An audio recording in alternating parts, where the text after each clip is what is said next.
السلام علیکم ورحمۃ اللہ وبرکاتہ۔ ناظرین، آئیے آپ سبھی کا استقبال ہے، خیر مقدم ہے، ویلکم ہے آپ کا اپنا ہی یوٹیوب چینل MM اکیڈمی میں۔ ناظرین، جیسا کہ اسکرین پہ آپ دیکھ پا رہے ہیں کہ اردو گرامر لے کر میں آپ کے پاس آج حاضر ہوا ہوں۔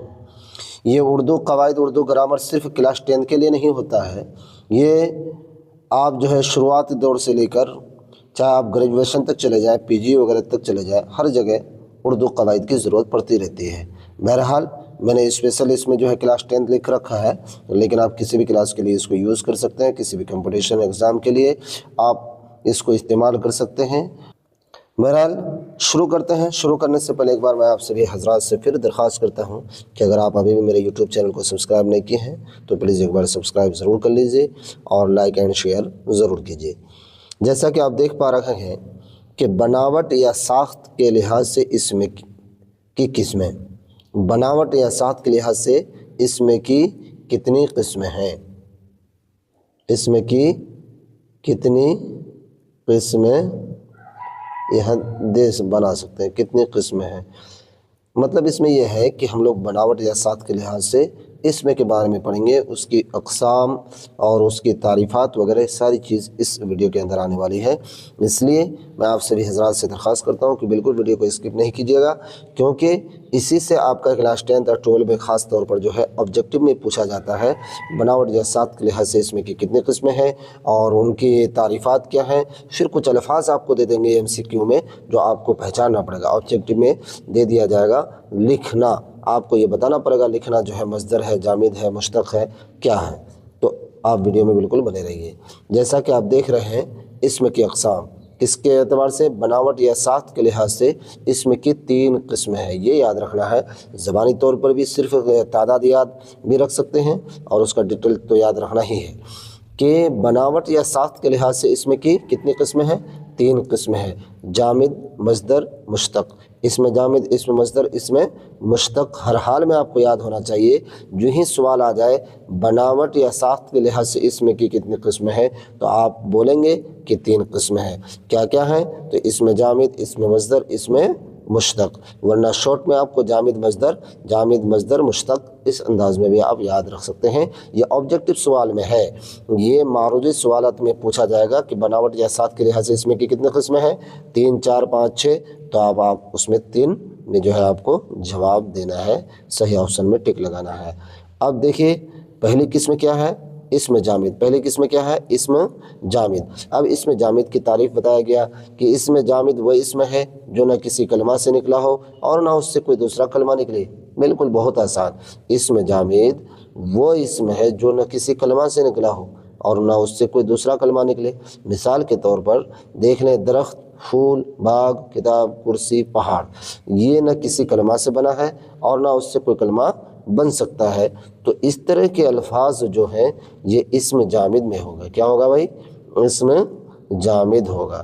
اب اسم مصدر جو دوسری قسم ہے بناوٹ یا ساخت کے لحاظ سے اسم کی 3 قسموں میں دوسری قسم اسم مصدر ہے۔ اسم مصدر وہ اسم ہے جو خود کسی کلمہ سے نہ بنا ہو۔ دیکھیے، خود کسی کلمہ سے نہ بنا ہو لیکن دوسرے لفظ اس سے بن سکتے ہوں، دوسرا کلمہ اس سے دوسرے کلمے بن سکتے ہوں، اور یہی چیز اس میں جامد میں نہیں تھی۔ جامد میں نہ وہ کسی سے نکلا ہے اور نہ اس سے کوئی چیز نکلی، لیکن یہاں پر الٹا ہے، یہاں تھوڑا سا فرق ہے کہ وہ خود کسی کلمہ سے نہ بنا ہو لیکن دوسرے کلمے اس سے بن سکتے ہوں۔ مثالیں دیکھ لیں، لکھنا، پڑھنا، چلنا، دوڑنا، سونا، جاگنا۔ لکھنا سے لکھنے والا یا لکھاوٹ، پڑھنا سے پڑھنے والا یا پڑھائی، چلنا سے چلنے والا، تو یہ اس طرح کے الفاظ یہ اسم مصدر ہے۔ اور اسم مصدر کو آپ بھرو بھی کہہ سکتے ہیں، فعل میں بھی استعمال ہو سکتا ہے، کیونکہ فعل کی پہچان کے لیے آخر میں نون الف زبر نہ اگر ہے تو ہم کیا جانتے ہیں کہ وہ فعل ہے، یعنی کام فعل۔ اچھا، فعل فاعل مفعول، اس کے بارے میں بھی تفصیلی بات آ چکی ہے، پھر میں مزید انشاءاللہ کبھی بتاؤں گا۔ فعل کیا ہے بھائی؟ فعل کام ہے، فاعل کام کرنے والا، فاعل کام کرنے والا، اسی طریقے سے مفعول کام جس پر واقع ہو، کام جس پر واقع ہو۔ تو اب فعل کام، فاعل کام کرنے والا، مفعول کام جس پر واقع ہو، اگر اسی کو انگلش میں کہیں گے تو فعل، ورب، فاعل سبجیکٹ اور مفعول آبجیکٹ ہو جائے گا۔ اسی کو اگر آپ ہندی میں جاننا چاہیں گے تو فعل بھرب کریا، فعل بھرب کریا، فاعل سبجیکٹ یا پھر ہندی میں کرتا کہیں گے، مفعول آبجیکٹ یا پھر کرم کہیں گے۔ تو یہ ہم لوگوں کو چاہیے کہ جب ہم قواعد یا گرامر پڑھیں تو ہندی، اردو، انگریزی تمام زبانوں میں ہم سیکھنے کی کوشش کریں، کیونکہ جب آپ اردو نوئنگ ہے تو پھر بھی ہندی کی ضرورت پڑے گی اور انگلش کی ضرورت، کیونکہ اردو نوئنگ کو تینوں زبانوں پر مہارت ہونا ضروری ہے۔ جتنی انگریزی جان رہے ہیں اتنی ہندی اور اردو میں بھی آپ ساری چیزوں کو جاننے کی کوشش کریں گے تو آپ کسی بھی جو ہے محفل میں، مجلس میں آپ زیر نہیں ہوں گے بلکہ ہمیشہ زبر ہوں گے۔ بہرحال چلیے، تیسری قسم جو ہے بناوٹ یا ساخت کے لحاظ سے اسم کی 3 قسمیں جو ہم لوگوں نے پڑھا تھا، اس میں تیسری قسم ہے اسم مشتق۔ کیا ہے بھائی؟ اسم مشتق۔ اسم مشتق وہ اسم ہے جو کسی دوسرے کلمہ سے بنا ہو۔ بس یہ سمجھ لیجئے، یہ بیچارہ اس کو جو ہے نا محتاج بھی کہہ سکتے ہیں۔ اسم مشتق وہ اسم ہے جو کسی دوسرے کلمہ سے بنا ہو یا مصدر سے نکلا ہو۔ یہ اکیلا کچھ نہیں کر پاتا ہو، یہ جو کسی دوسرے کلمہ سے بنا ہو یا پھر مصدر سے نکلا ہو۔ جیسے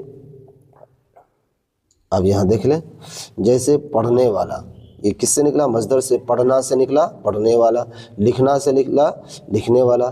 اچھا، پڑھنا سے کیا نکلا؟ پڑھا ہوا، تو یہ بھی مصدر ہے۔ لکھنا سے لکھا ہوا، تو یہ بھی مصدر سے نکلا ہے۔ تو یہ مصدر سے نکلا ہو یا کسی دوسرے کلمہ سے بنا ہو تو اس طرح کے الفاظ کو، اس طرح کے اسم کو کیا کہا جائے گا؟ اسم مشتق کہا جائے گا۔ اس طرح کے الفاظ کو، اس طرح کے اسم کو اسم مشتق کہا جائے گا۔ تو ہم لوگوں نے دیکھا کہ بناوٹ یا ساخت کے لحاظ سے اس میں کی کتنی قسمیں ہیں؟ 3 قسمیں۔ پھر دوبارہ میں ریپیٹ کر رہا ہوں، کتنی قسمیں ہیں؟ 3 قسمیں ہیں۔